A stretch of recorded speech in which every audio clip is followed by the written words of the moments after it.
हर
हर महादेव, बोलो पांढरेश्वर महादेव की जय।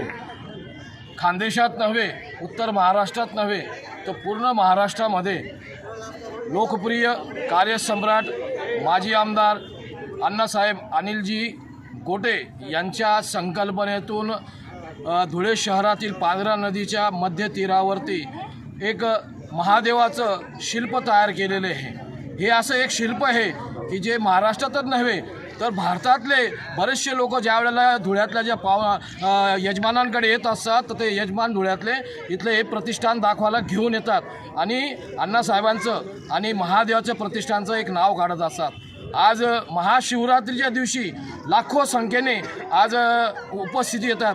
गेल्या महाशिवरात्रीचा तर रेकॉर्ड ब्रेक झाला होता, कमीत कमी 80 ते 85 हजार लोकांनी दर्शन घेतलं होतं आणि यावर्षी तर तो रेकॉर्ड ब्रेक होण्याची शक्यता आहे।